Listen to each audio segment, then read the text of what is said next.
बार बार माँ का ध्यान आ रहा है। हनुमान को सुमेरु माँ के पास पहुँचना होगा। उत्तर दो सुग्रीव, तुमने अपनी सेना के साथ सुमेरु में प्रवेश करने का दुस्साहस कैसे किया?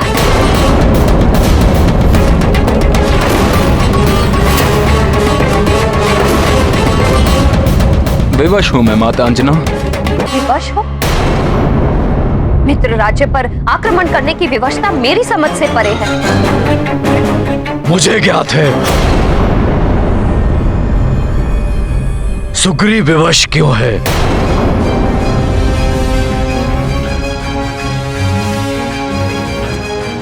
स्वामी, देखिए ना, आपकी अनुपस्थिति में सुग्रीव ने हमारे साथ कैसा विश्वासघात किया है। प्रणाम काका केसरी जी। तुम्हारा कल्याण हो पुत्र सुग्रीव। अंजना, सुग्रीव की व्यवस्था को मैं भली भांति जानता हूं। दोष सुग्रीव का नहीं, वाली का है। वाली पथभ्रष्ट हो गया है, भटक गया है अपने मार्ग से। उसने स्वयं को किष्किंधा का महाराज घोषित कर दिया। मित्र ऋक्षराज को बंदी बना लिया। अब राजा मैं हूं, मेरे आदेश का पालन करो। बंदी बना लो इन्हें, बंदी बना लो इन्हें, बंदी बना लो इन्हें। उसी ने भेजी है ये सेना सुग्रीव के साथ। जाओ और सुमेरु को अपने अधीन कर लो, और यदि काका केसरी तुम्हें रोके तो उन्हें भी समाप्त कर दो। काका केसरी जी, जब से वाली भैया की मित्रता रावण से हुई है, तब से उन्होंने सारी मर्यादाओं को भुला दिया है। सर्वप्रथम आप उस वानर बालक के समान शक्तियां प्राप्त करें युवराज पाली। मेरी मित्रता स्वीकार कर लीजिए युवराज। हम दोनों मिलकर उस वानर बालक को परास्त कर सकते हैं। अब आपके समस्त स्वप्न पूर्ण होंगे महाराज बाली। महानता के शीर्ष पर आपको पहुंचाएगा आपका मित्र रावण।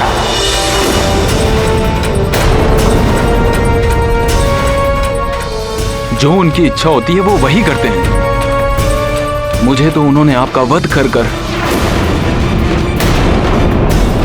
सुमेरु पर आधिपत्य स्थापित करने का आदेश दिया है। ये युवराज सुग्रीव को क्या हो गया? ये महाराज वाली के विरुद्ध हो गए तो वे तो इनका वध ही कर देंगे। कुसंगति मनुष्य की बुद्धि और उसका विवेक हर लेती है। वो उचित और अनुचित का मार्ग भूल जाता है। मर्यादा और धर्म के मार्ग को भूलकर कुपथ के मार्ग पर अग्रसर हो जाता है। अतः वो स्वयं के ही अंत और पतन का कारण बनता है। दुख मुझे इस बात का है कि वाली पर अनुचित मार्ग का इतना प्रभाव पड़ चुका है कि मैं उसे उचित मार्ग पर लाने के लिए कुछ नहीं कर पा रहा हूं।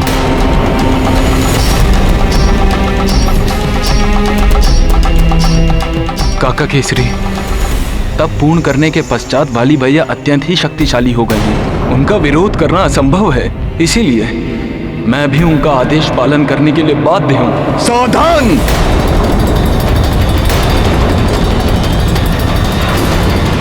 यदि किसी ने राजकुमार सुग्रीव पर प्रहार करने का प्रयास किया तो ये कोकट उसके प्राण हर लेगा।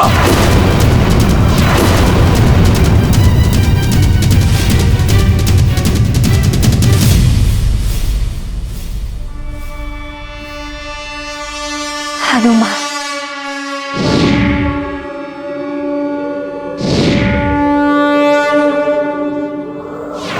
कोकट, तुम्हारी इस धृष्टता के पश्चात भी तुम जीवित हो तो वो इसीलिए क्योंकि मेरा पुत्र हनुमान यहाँ नहीं है। अन्यथा वो अपने पिता और सुमेरु के महाराज केसरी जी के अपमान करने का तुम्हें कठोर दंड देता। महाराज वाली की शक्ति के आगे आपके पुत्र का बल कुछ भी नहीं है महारानी। महानतम महाराज वाली सर्वशक्तिमान हैं। अब उन्हें आपका पुत्र हनुमान भी परास्त नहीं कर सकता।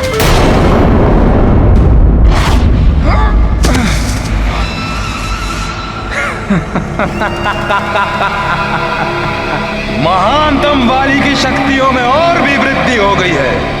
यद्यपि वाली महानतम उड़ नहीं सकता, किंतु ऋषि कुंभज की सहायता से महानतम वाली अब पहले से अधिक स्फूर्ति के साथ एक स्थान से दूसरे स्थान तक वहां अवश्य ही पहुंच सकता है। मरकट हनुमान, वाली की प्रतीक्षा कर। वाली को तुझसे द्वंद्व युद्ध करके तुझे पराजित करने से कोई नहीं रोक सकता।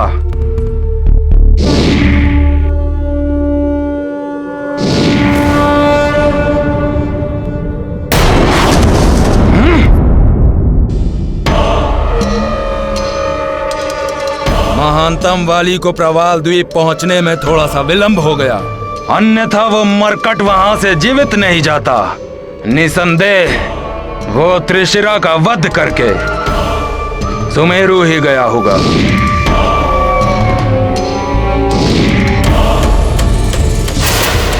अब मैं भी सुमेरु जाकर उसका वध करूंगा।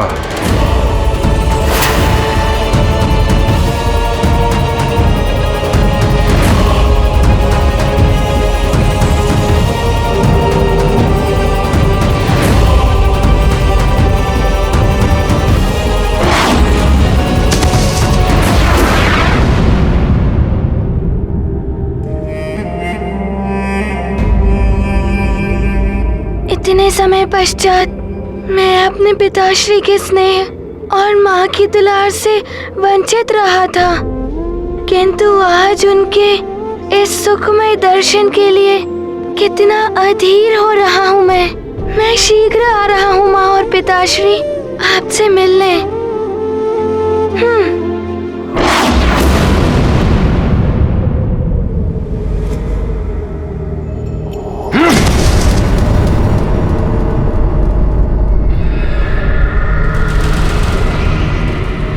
मेरे आदेश अनुसार सुग्रीव, उस मरकट हनुमान के सुमेरु पहुंचने से पूर्व ही मेरे अर्थात सुमेरु के महाराज महानतम वाली का आधिपत्य स्थापित कर चुका होगा।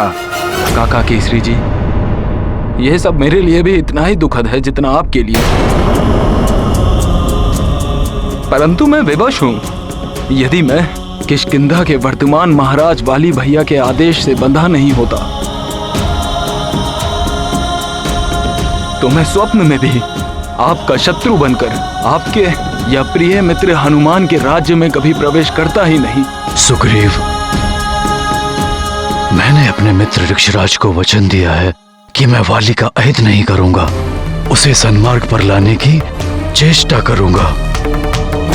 इसीलिए मैं कारागृह से उसे बिना बताए चुपचाप उसका सामना किए बिना चला आया, किंतु मैं उसकी अधीनता स्वीकार कर लूं, यह मुझे स्वीकार नहीं। मैं अपने राजधर्म से बंधा हुआ हूं। सुमेरु की रक्षा करना मेरा कर्तव्य है। काका केसरी, मैं ये युद्ध टालने का प्रयत्न कर रहा हूं। यदि हम शांतिपूर्वक सहमत हो जाएं तो... सुमेरु को अपने अधीन करने के लिए तुम मुझे सहमत नहीं कर सकते सुग्रीव।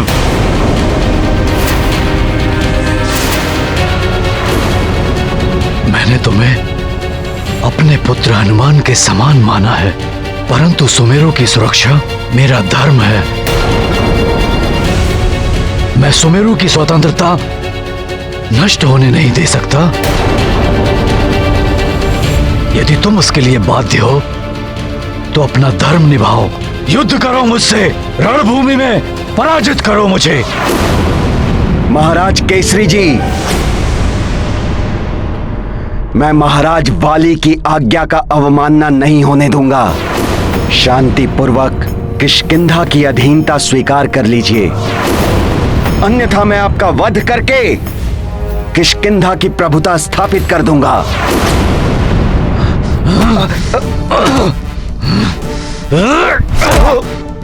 मेरी राज्यसभा के नियमों का उल्लंघन करने का अधिकार किसी को नहीं है कोकट। मैं तुम्हारे शत्रु व दुर्दृष्ट व्यवहार के लिए तुम्हें मृत्यु दंड दे सकता हूं। तुम इस समय पुत्र सुग्रीव और मेरे मित्र ऋक्षराज के प्रतिनिधि हो।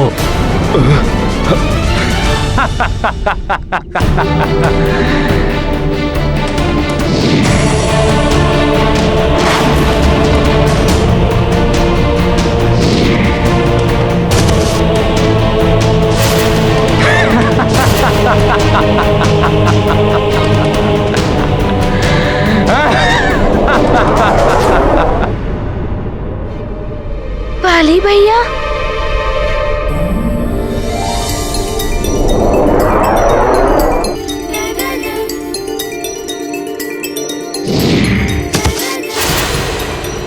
कितना सुखद आश्चर्य है।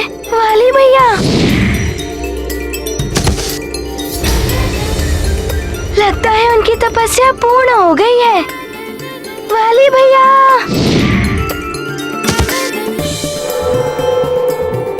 वाली भैया,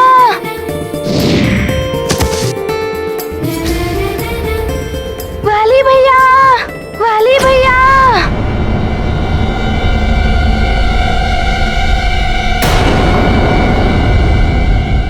नहीं, शांत हो जाइए आप सब। कोई किसी पर वार नहीं करेगा। कोई युद्ध नहीं होगा यहाँ पर। सुग्रीव, हम सब वाली का शुभ चाहते हैं। उसमें निहित उसके समस्त सद्गुणों को निखरता हुआ देखना चाहते हैं।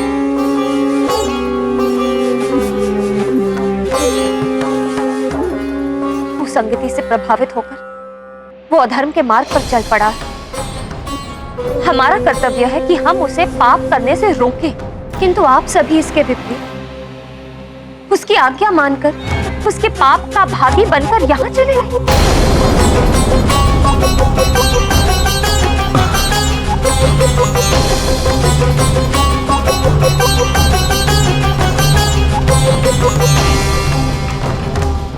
वाली भैया, वाली भैया। यहाँ तो कोई भी दिखाई नहीं दे रहा है। मुझे ऐसा क्यों प्रतीत हो रहा है कि जैसे वो मायावी मरकट मुझे पुकार रहा हो। मैं अभी आता हूँ आपके पास।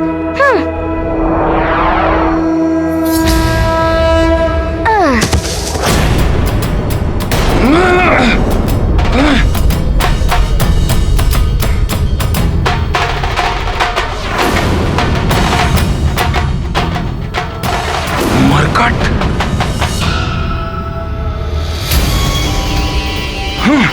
इस मरकट से अधिक घृणा मुझे और किसी से नहीं।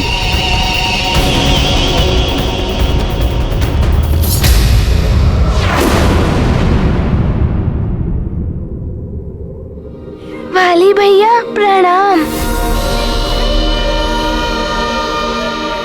वाली भैया, मैं तो अपनी माताश्री और पिताश्री से मिलने सुखद कल्पना से खोया सुमेरु चला जा रहा था, परंतु मार्ग में आपके दर्शन होंगे, इसकी तो हनुमान ने कल्पना भी नहीं की थी।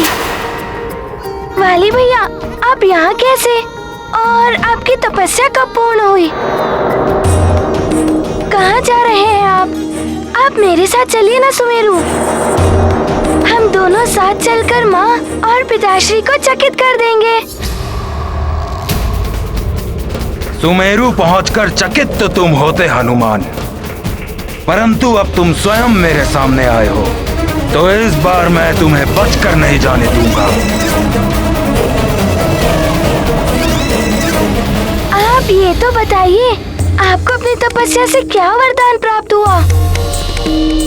अवश्य ही कोई बड़ा वरदान प्राप्त हुआ होगा, इतनी घोर तपस्या जो की है आपने। जब वाली तुम्हारी आदि शक्ति प्राप्त कर उनका प्रयोग तुम्हारे ऊपर ही करेगा, तब तुम्हें स्वतः ज्ञात हो जाएगा कि मुझे क्या वरदान मिला है।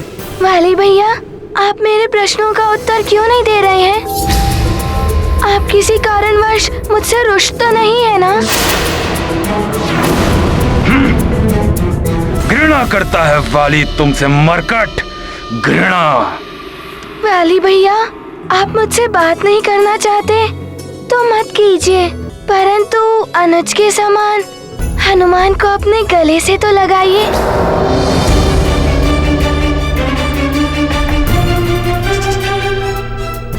लगाइए।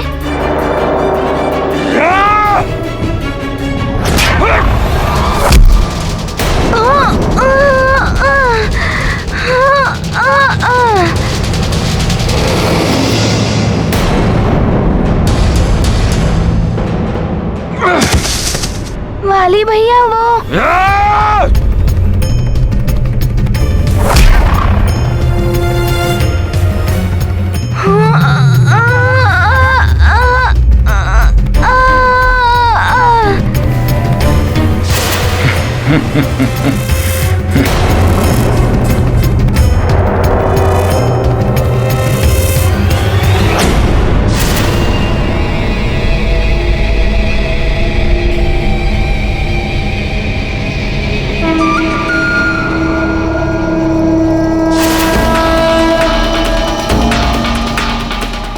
आश्चर्य है, मेरे इतने कठोर प्रहार का इस मरकट पर कोई प्रभाव नहीं पड़ा।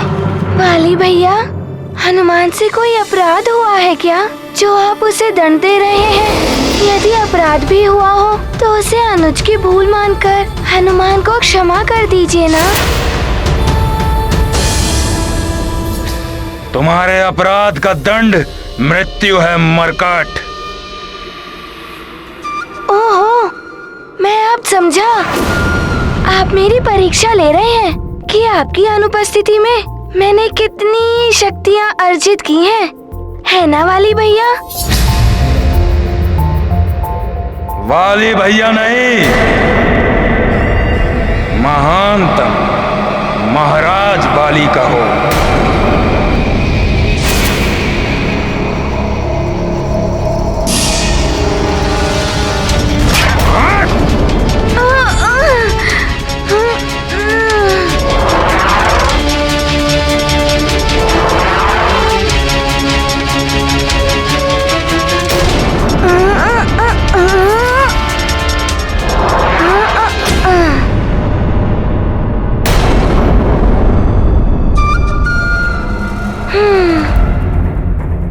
वरदान प्राप्त करने के पश्चात जिससे भी मैंने युद्ध किया है उसकी आधी शक्ति तुरंत मुझ में समाहित हुई है, परंतु इस मरकट के साथ ऐसा क्यों नहीं हो रहा है?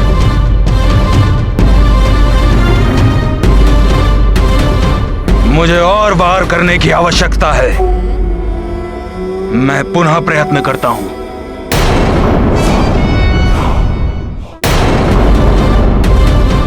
मुझे और वार करने की आवश्यकता है।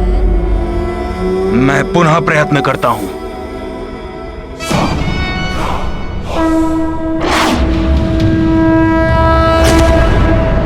वाली भैया, आप वहाँ कहाँ जा रहे हैं? मुझे ढूंढने? किंतु मैं तो आपके पीछे खड़ा हूँ।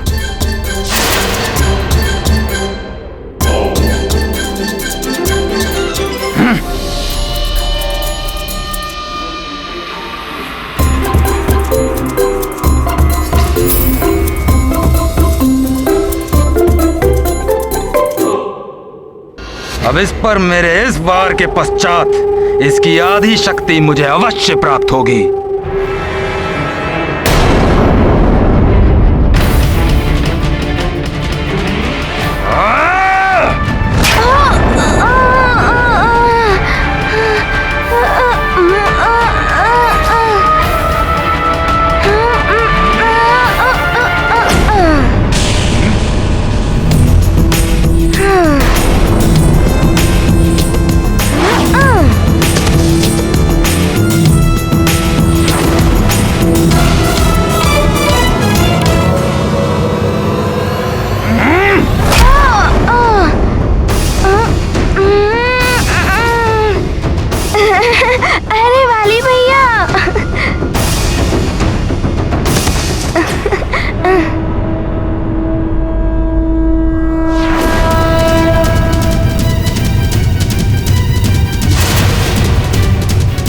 भैया और कितनी परीक्षाएं लेंगे मेरी?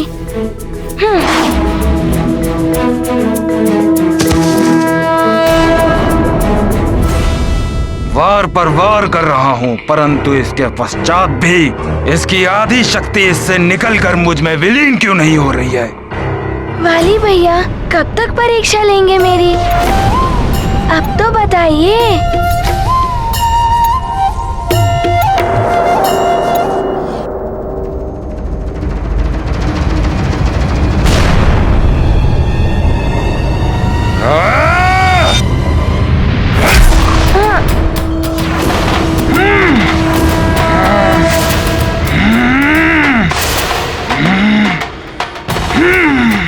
वाली भैया अब तो आपको ज्ञात हो गया है ना कि मेरी शक्तियों में कितनी वृद्धि हुई है। अब आप ये परीक्षा समाप्त कर दीजिए, अन्यथा आप थक जाएंगे। बिना इसकी शक्ति प्राप्त किए इस मरकट को पराजित करना महानतम वाली के लिए भी कठिन है।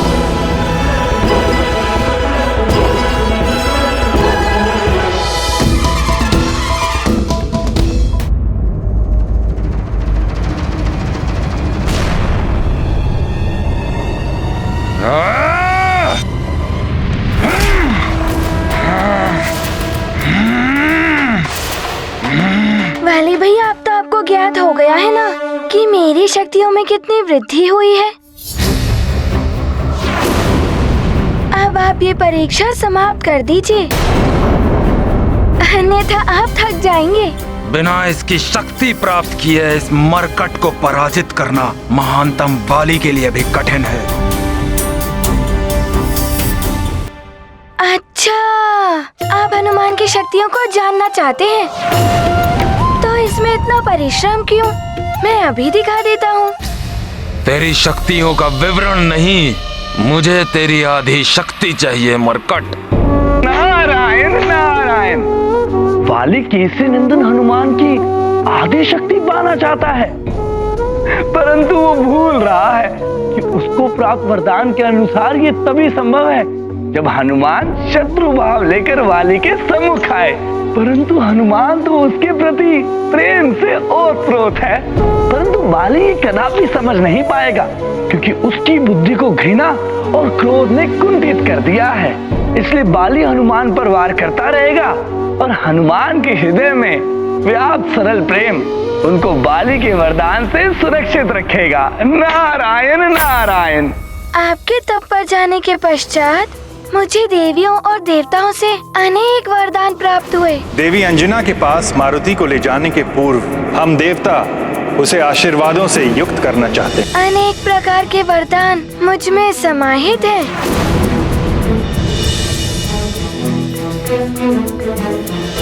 मैं अभी आपको दिखाता हूँ।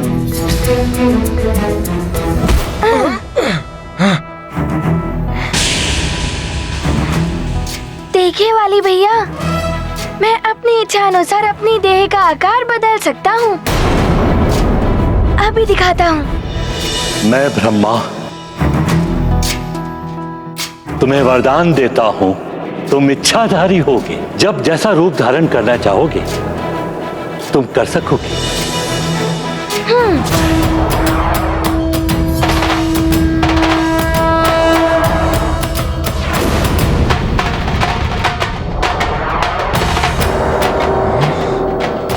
देखा वाली भैया, अब ये देखिए।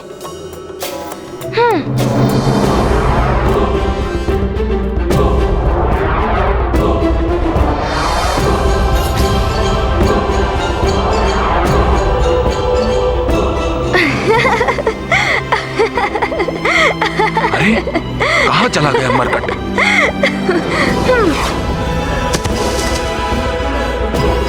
वाली भैया, आप मुझे वहाँ कहाँ ढूंढ रहे हैं? मैं आपके कान के कुंडल के समीप स्थित हूँ। इतना घटा लिया है मैंने अपनी देह का आकार। हनुमान हट जाओ। अरे अरे वाली भैया, आप क्या कर रहे हैं?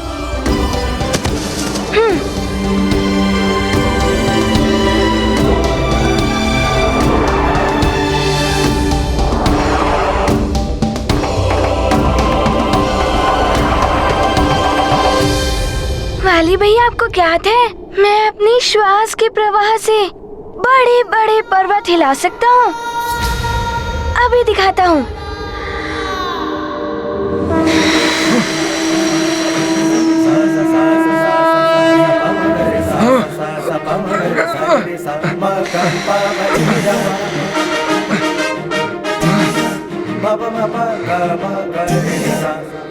क्षमा कीजिएगा वाली भैया, मैं तो बस आपको दिखा रहा था कि अच्छा, मैं एक और शक्ति का प्रदर्शन करता हूँ। मैं प्रज्वलित अग्नि का रूप ले सकता हूँ।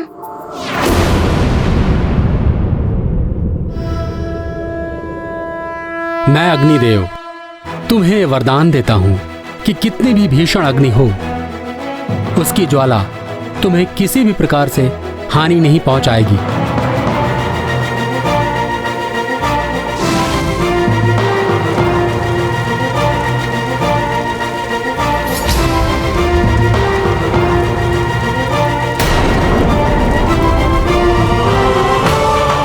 ये मरकट तो अग्नि का रूप भी धारण कर सकता है।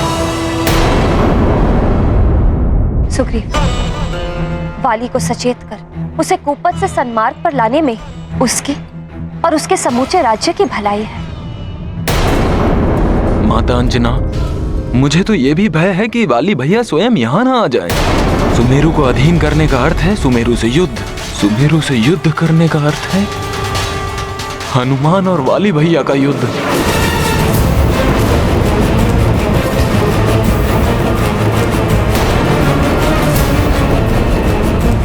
जो वाली भैया के लिए घातक सिद्ध हो सकता है। हाँ पुत्र सुग्रीव, इस बात का भय तो मुझे भी है।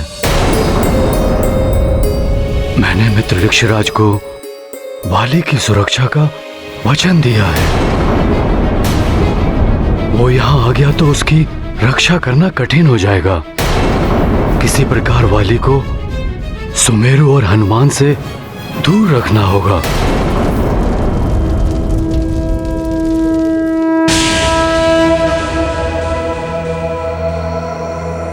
अब ये देखिएगा वाली भैया।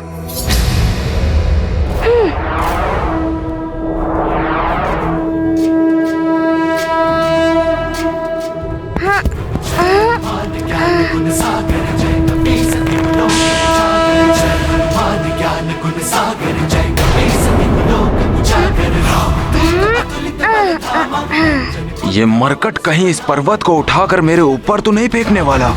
मुझे वाली भैया को समझाने का प्रयत्न करना चाहिए, परंतु उससे पूर्व मुझे उन्हें हनुमान के सम्मुख आने से रोकना और भी आवश्यक है। कोकट, मेरे लौटने तक तुम यहीं रुकना और ऐसा कोई कार्य मत करना जिससे किष्किंधा और सुमेरु की शांति भंग हो। जी, अभी कुछ मैं कहूंगा तो महाराज केसरी जी मेरा वध कर देंगे, परंतु उचित समय पर मैं महाराज वाली को अवश्य सूचित करूंगा। राजकुमार सुग्रीव अपने महाराज के प्रति नहीं, महाराज केसरी जी और उनके पुत्र हनुमान के प्रति अधिक निष्ठावान हैं। वाली भैया, आपने देखा मैं इन चट्टानों को कितनी भी दूर फेंक सकता हूँ, परंतु ये तो अभी भी छोटी हैं। इनसे भी बड़ी बड़ी चट्टान उठाकर दिखा सकता हूँ, परंतु यहाँ तो कोई भी बड़ी चट्टान नहीं है, अन्यथा आपको उठाकर दिखाता। यह मरकट अपनी शक्ति दिखाकर मुझे भयभीत करने का प्रयत्न कर रहा है, परंतु इसे ज्ञात नहीं है कि मेरे वरदान से इसकी आधी शक्ति मुझे प्राप्त हो जाएगी और मैं इससे कहीं अधिक बलवान हो जाऊंगा। परंतु मुझे ये ज्ञात करना है कि अभी तक ऐसा क्यों नहीं हुआ।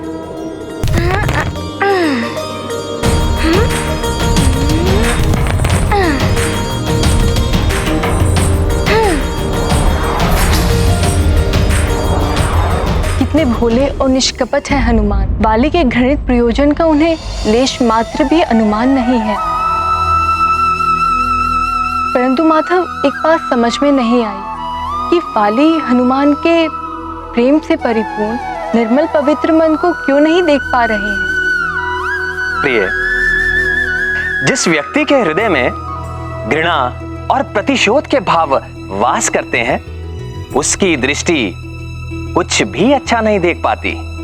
वो अन्य लोगों में भी अपनी प्रति छाया ही देखती है। ऐसे व्यक्ति स्वयं के प्रति सुविचार रखने वालों को भी अपमानित और तिरस्कृत करते हैं। यदि वाली हनुमान के प्रति शत्रु भाव त्याग दे तो हनुमान उसको आधी क्या अपनी संपूर्ण शक्ति समर्पित कर दे। परंतु वाली ये बात समझ नहीं पा रहा है। सत्य है, घृणा से वशीभूत होकर व्यक्ति धर्म अधर्म, अपना पराया और यहां तक कि अपने हित अहित के विषय में भी कुछ समझ नहीं पाता, जिसका परिणाम सदैव उस व्यक्ति का विनाश ही होता है।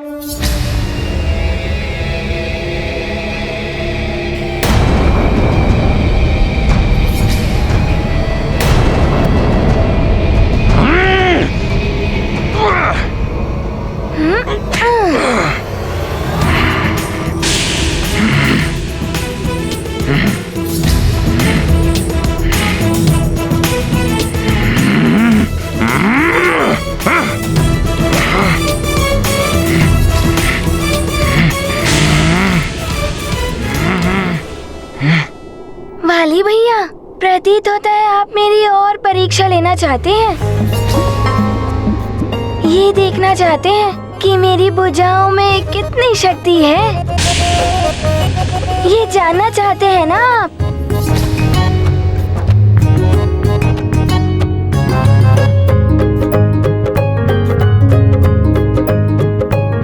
क्यों वाली भैया, अब तो आप जान गए ना कि मेरी भुजाओं की शक्ति में कितनी वृद्धि हुई है।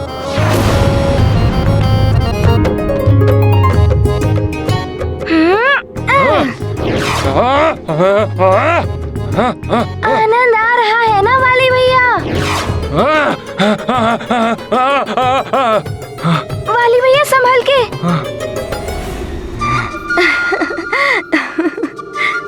वाली भैया, अब तो आप संतुष्ट हैं ना कि आपकी अनुपस्थिति में हनुमान ने समय व्यर्थ नहीं किया? अब तो मेरी परीक्षा पूर्ण हुई ना,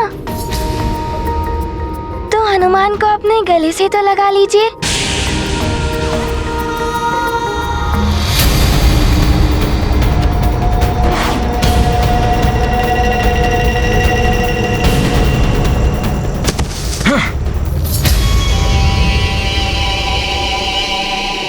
गले लगाइए ना वाली भैया।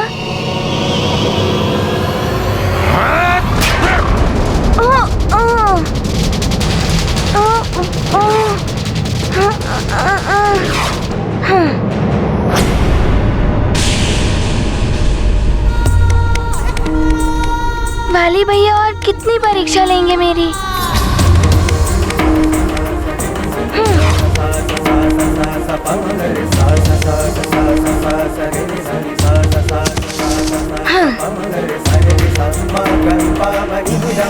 वाली भैया, हनुमान को तो ज्ञात है कि आप परम शक्तिशाली हैं।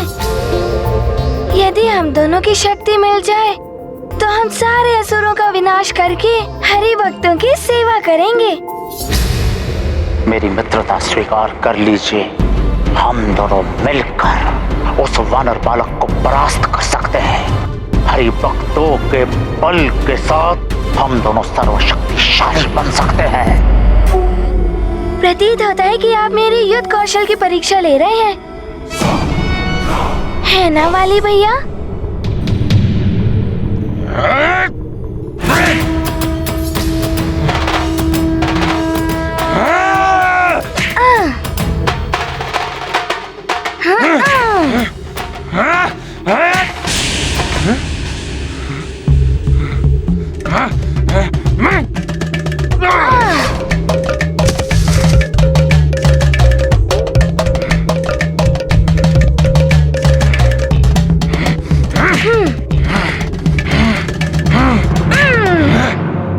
वाली भैया को क्या हो गया है? मेरा प्रणाम भी स्वीकार नहीं किया। मुझे अपने गले से नहीं लगाया, बस निरंतर भांति भांति की परीक्षा ही लिए चले जा रहे हैं। क्यों कर रहे हैं वो ऐसा व्यवहार?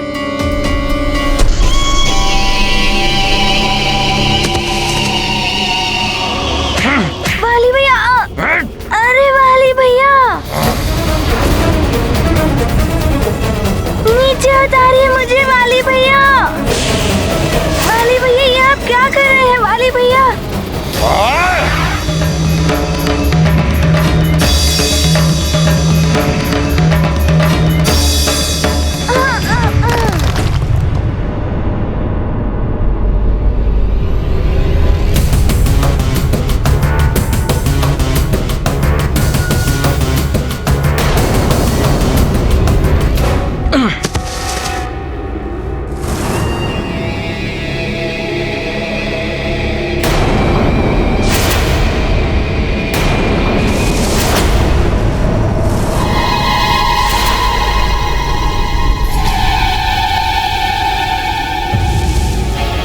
इस मरकट को तो शिलाओं के नीचे होना चाहिए था। ये यहाँ कैसे आ गया?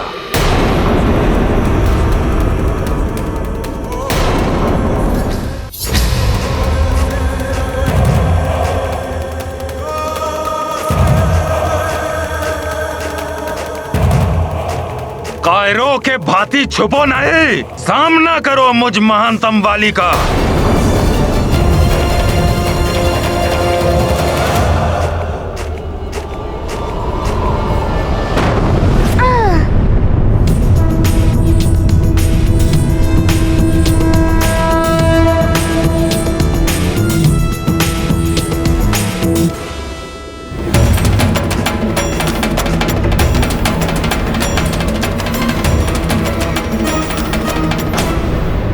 मेरी परीक्षा लेते लेते कहाँ चले गए वाली भैया? वाली भैया, हनुमान!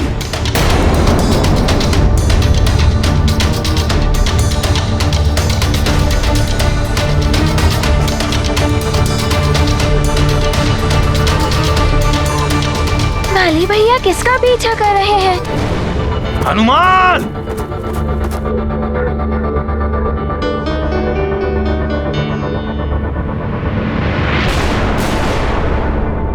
हनुमान!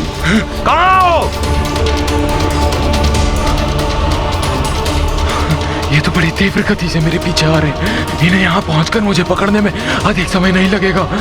मुझे इन्हें भ्रमित करने के लिए कोई और उपाय सोचना होगा।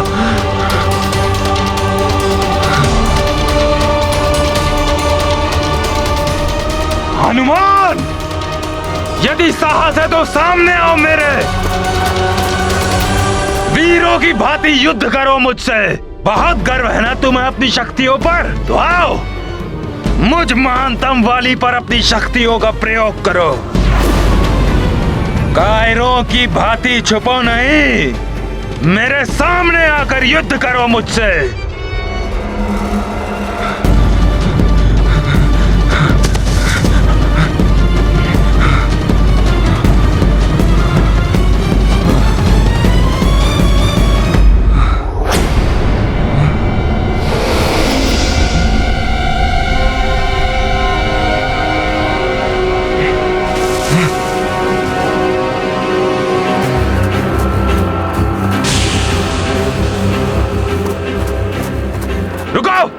रुक जाओ।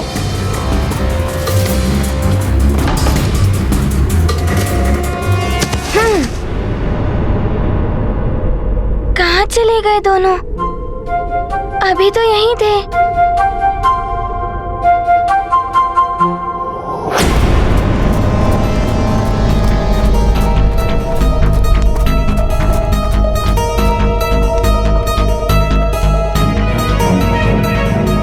ये गुफा तो बड़ी घुमावदार है।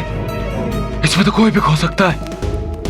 यदि इसमें वाली भैया थोड़ी देर के लिए भी घूम जाए तो मुझे हनुमान को उनके सम्मुख आने से रोकने का अवसर मिल जाएगा। हनुमान!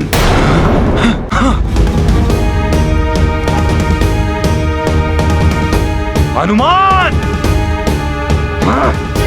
बाहर निकलो!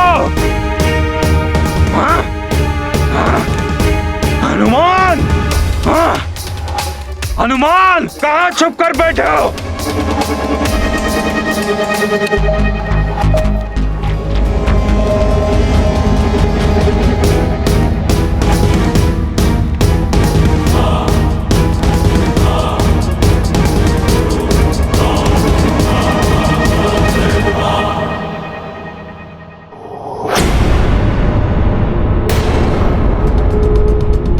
अवश्य वे दोनों इसी गुफा के भीतर गए होंगे।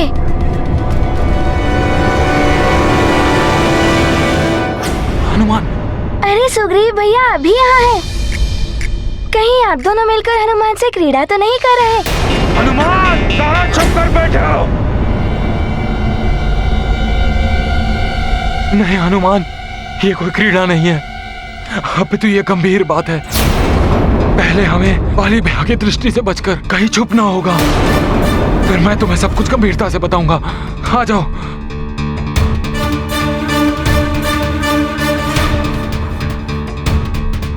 क्या हुआ सुग्रीव भैया? आप मुझे वाली भैया से क्यों छुपा रहे हैं? उन्हें भी आप बुला लीजिए ना। हनुमान, वाली भैया में बहुत ही परिवर्तन आ चुका है, हमें उनसे छुपना आवश्यक है। हनुमान! वाली भैया पुकार रहे हैं। उस गुफा के भीतर अवश्य वो किसी संकट में होंगे। नहीं नहीं हनुमान, तुम उनके पास नहीं जा सकते। वाली भैया संकट में नहीं है, बल्कि वाली भैया हमारे लिए संकट है। ये आप क्या कह रहे हैं सुग्रीव भैया? मेरा विश्वास करो हनुमान, जब से वाली भैया तप पूर्ण करके लौटे हैं, उनके स्वभाव में परिवर्तन आ गया है। मुझे इस घुमावदार गुफा में भटका कर ये मत सोचो कि तुमने बहुत चतुराई का काम किया है। कभी न कभी तो तुम्हें मेरे सामने आना ही होगा। तू अभी आओ मेरे सामने। हाँ। मैं तुम्हें वाली भैया के बारे में सब कुछ बताऊंगा, परंतु यहाँ नहीं, सुमेरु चलकर। वहाँ तुम्हारी आवश्यकता है। क्या सुमेरु में मेरी आवश्यकता है? वहाँ सब सकुशल तो है ना? इतना अधिक में बताने के लिए समय नहीं है हनुमान। बस इतना समझ लो कि तुम्हें वाली भैया से कदापि नहीं मिलना है और अतिशीघ्र सुमेरु पहुंचना है। परंतु हनुमान, मैं तुम्हारा प्रिय मित्र हूँ, विश्वास करो मेरा हनुमान, और शीघ्र सुमेरु के लिए प्रस्थान करो। हनुमान! हनुमान! हनुमान, इसके पूर्व वाली भैया यहाँ आए, तुम शीघ्र ही सुमेरु पहुँच जाओ हनुमान। जी सुग्रीव भैया। वाली भैया में ऐसा क्या परिवर्तन आ गया है? और सुग्रीव भैया मुझे बार बार शीघ्र सुमेरु पहुंचने के लिए क्यों कह रहे थे? कुछ तो गंभीर बात अवश्य ही है। किष्किंधा की सेना सुमेरु में क्या कर रही है?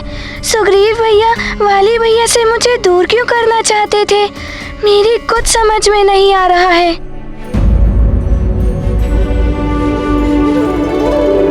पिताश्री!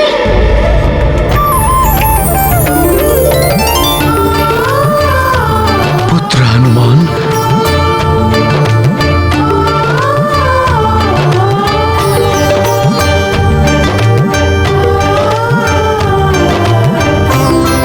पुत्र हनुमान, तुम्हारे आलिंगन से सुखद मेरे लिए क्या हो सकता है? मंगल कर घर आए हनुमन, पिता मिलन आनंदित उन्मन। गृह आगमना महासुखारी, नेत्र मुदित निज लाल निहारी। मातु पिता से मिलन सुयोग, प्रेम प्रबल ममता कर योग। भरी आए जल व्याकुल नैन, मन प्रबोध नहीं निकरत बैन। पिताश्री, मेरे लिए भी आपके साथ से अधिक बहुमूल्य और कुछ भी नहीं है। हनुमान,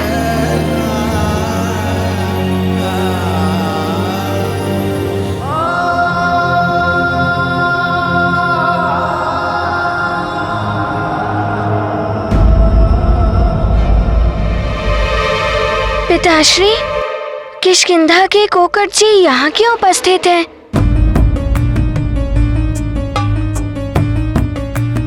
और उनकी सेना भी दिख रही है। पिताश्री, जब मैं प्रवाल द्वीप से लौट रहा था तो वाली भैया मुझे मार्ग में मिले थे। बड़ा ही विचित्र सा व्यवहार कर रहे थे।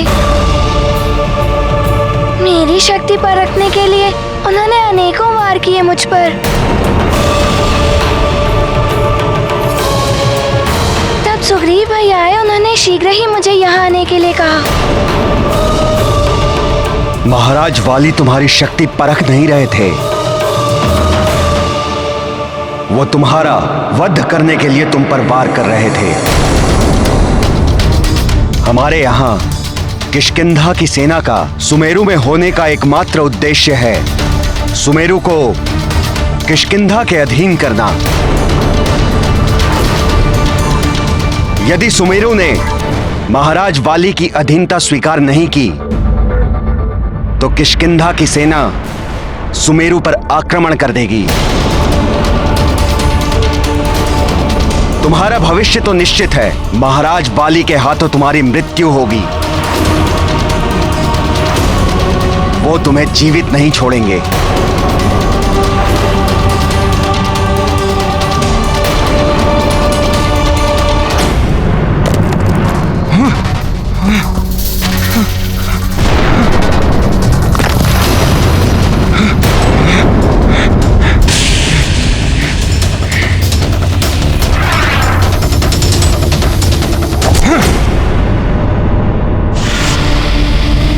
हनुमान मरकट, मैं तुम्हें जीवित नहीं छोड़ूंगा। तुम मुझसे कितना भी दूर भाग लो, परंतु मैं तुम्हें ढूंढ निकालूंगा। आ रहा हूं मैं सुमेरु, और यदि तुम भी सुमेरु में हो तो मैं भी वहीं आकर तुम्हारा वध कर दूंगा। कोकट जी, अवश्य ही वाली भैया परिहास कर रहे होंगे। वो ऐसा कदापि नहीं कर सकते। सत्य क्या है तुम्हें ज्ञात नहीं है हनुमान। बस कोकट,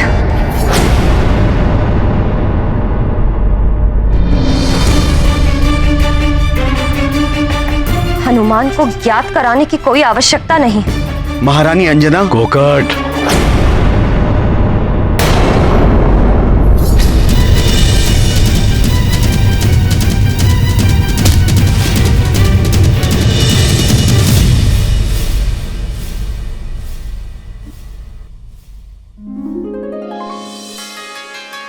हनुमान।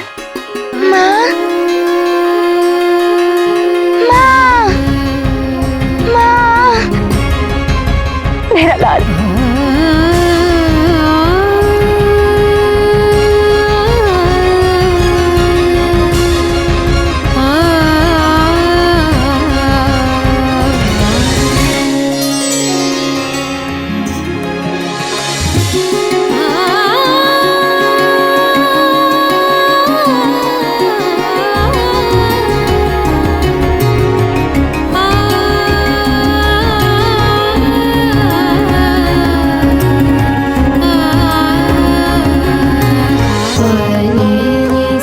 निष्ठुर हो तुम। तुम्हें ज्ञात है ना, तुम्हारी माँ तुम्हारे बिना नहीं रह सकती। फिर भी तुमने संदेशा तक नहीं भिजवाया अपनी कुशलता का। माँ, आपके बिना तो हनुमान भी नहीं रह सकता।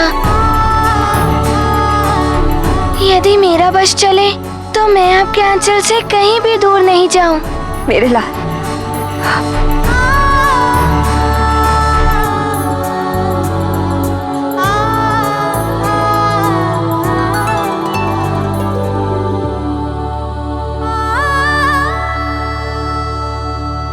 अरे इतने दुर्बल दिखाई दे रहे हो। प्रतीत होता है भोजन नहीं किया तुमने इतने दिनों। नहीं माँ, ये तो आपकी ममता भरी दृष्टि को लग रहा है कि मैं दुर्बल हो गया हूँ, किंतु जैसा हनुमान पहले था वैसा ही है। बस बस, चलो आज मैं तुम्हें अपने हाथों से भोजन बनाकर खिलाऊंगी। तुम पहले जाओ और स्नान कर। आज तो बड़ा ही आनंद आएगा। माँ बनाएंगी पकवान, जी भर खाएगा हनुमान। माँ बनाएंगी पकवान, मन भर खाएगा हनुमान। मैं जानती हूँ। आप सबके लिए मेरा पुत्र एक योद्धा है, रक्षक है, संकट मोचन है, सुमेरु का युवराज है। किंतु एक माँ के हृदय से पूछे, उसके लिए तो वो अब भी उसका नन्हा सा पुत्र ही है। हनुमान सदैव जगत के कल्याण के लिए अपनी माँ से दूर रहता है। उसे अपनी माता से मिलने का अवसर बहुत कम प्राप्त होता है, अतः हनुमान को उसकी माँ के साथ रहने दे। उसे इस प्रकरण से दूर रखें।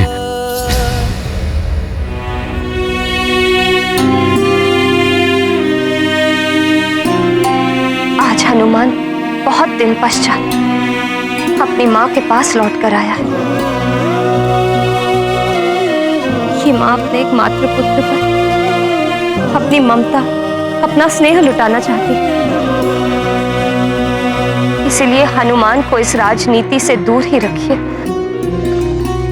इस माँ पर बड़ी कृपा होगी आप सबकी।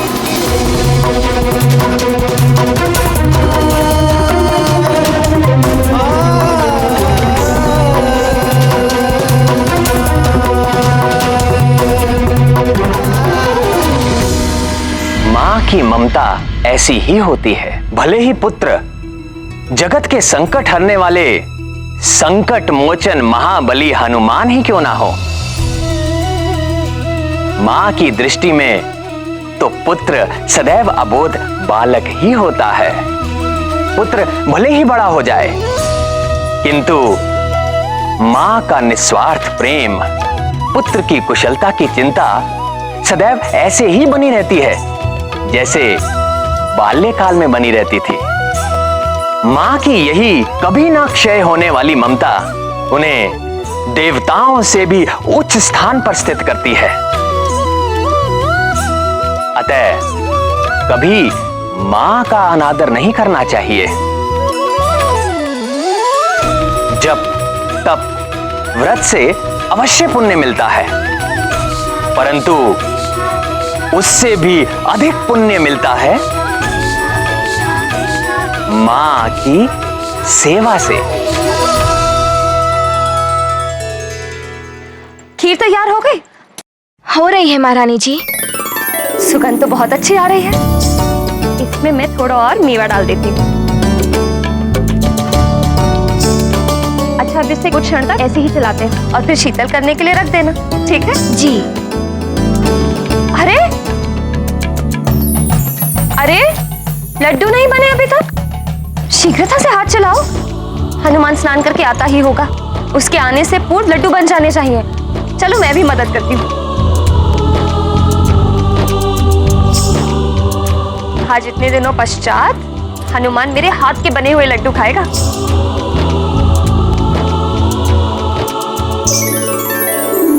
अरे, ये आम फल ऐसे क्यों पड़े हैं? इनका आमरस कब बनाओगी तुम? चलो शीघ्रता से बनाओ। आप चिंता मत कीजिए महारानी जी, आमरस मैं बना दूंगी। अंजना, रसोई मैं संभाल लूंगी। हनुमान स्नान कर चुका होगा, तुम जाओ उससे जाकर सज्जित करो। बालकों को अपनी माँ के हाथों से सज्जित होने में बड़ा आनंद आता है। जी माँ।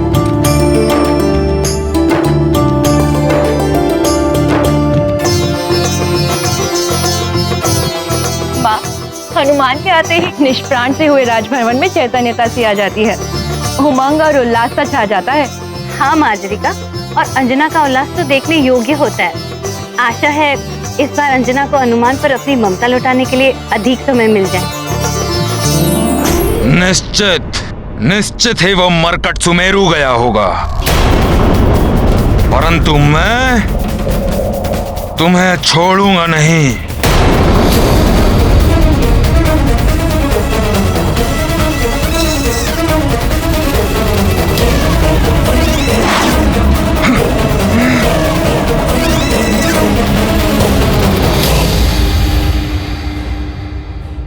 इतनी शक्ति वाली भैया में पूरी गुफा ही ढह गई।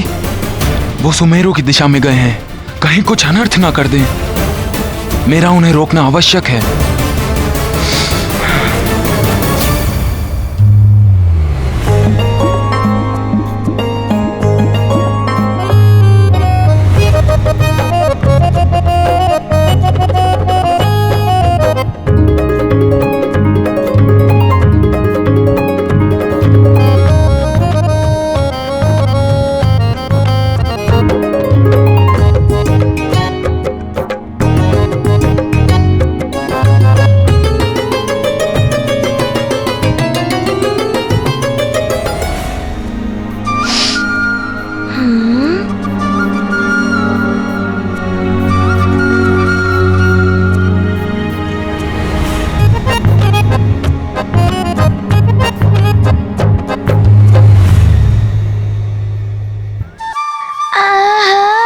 कैसी सुगंध!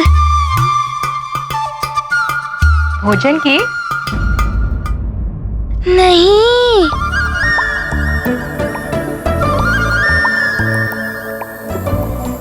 मेरी माँ के हाथ के बनाए हुए भोजन की सुगंध है। माँ, अब तो एक क्षण भी नहीं रुका जाता। बहुत भूख लगी है। अभी भोजन परोसती हूँ।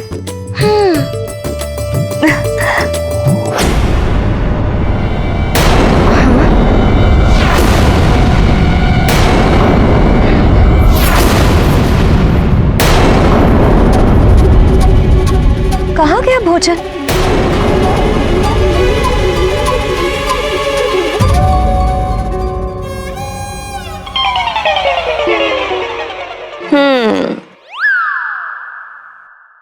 तुमने किया ना?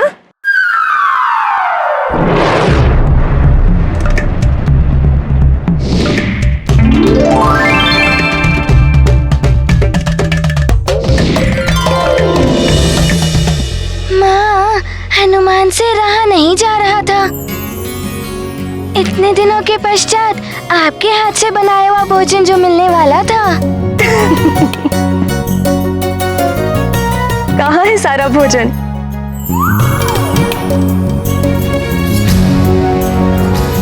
सखा,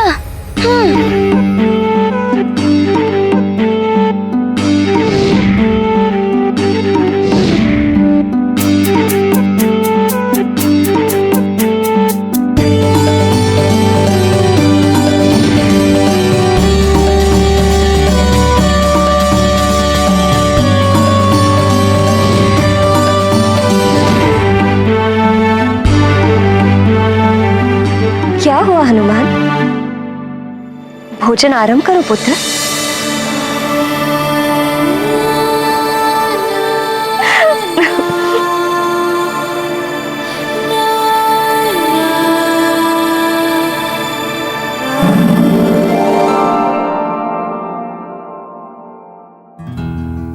ये पहला ग्रास चिड़िया का।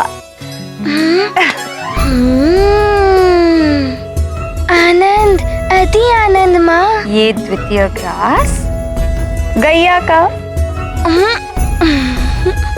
गौरी की गैया का।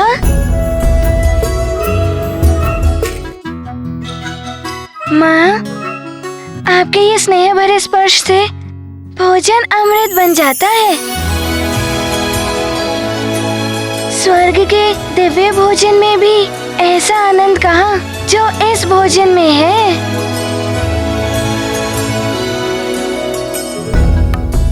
और ये ग्रास माँ के लिए हनुमान का। और ये ग्रास हनुमान के लिए माँ का।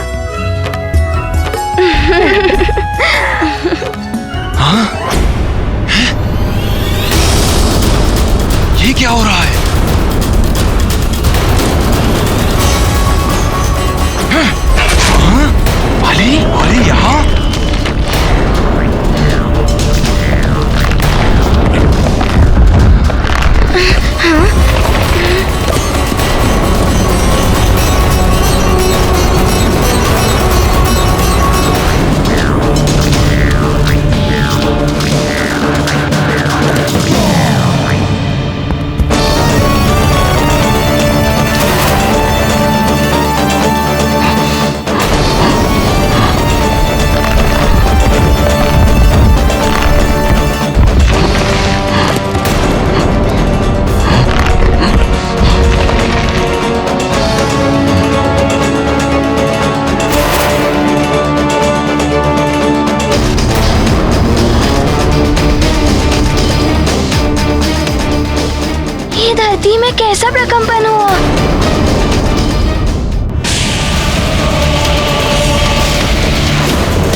मुकुट, राज सिंहासन पर आसीन काका केसरी जी।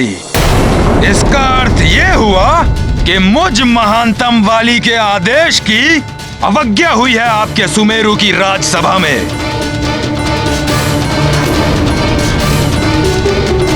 काका केसरी जी, मेरी अधीनता स्वीकार नहीं की आपने, या सुग्रीव को अधीनता स्वीकार कराना आया ही नहीं। वाली! काका केसरी जी!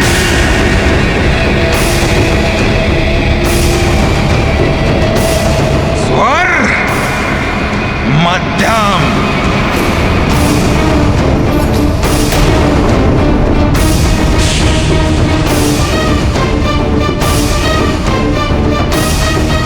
और कहां है वो भीरू सुग्रीव और आपका पुत्र हनुमान, जो मुझ महानतम वाली के भय से भागकर यहाँ कहीं छुपने आ गया होगा? माँ, अवश्य ही कोई अनहोनी घटी है। माँ, मैं अभी जाकर देखता हूँ। किंतु हनुमान, कहाँ छुप कर बैठा है हनुमान? और वो सुग्रीव जिसके लिए उस हनुमान की मित्रता मुझ महानतम वाली के आदेश से भी बड़ी हो गई है। ऐसा नहीं है भैया।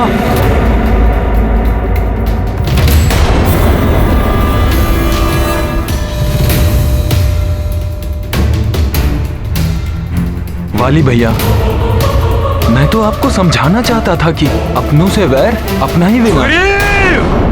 मुझ महानतम वाली के आदेश का उल्लंघन कर कर मुझे ही समझाओगे तुम? ये इतना साहस आया कहां से तुम में? भैया मैं तो मेरे आदेश की अवहेलना करने का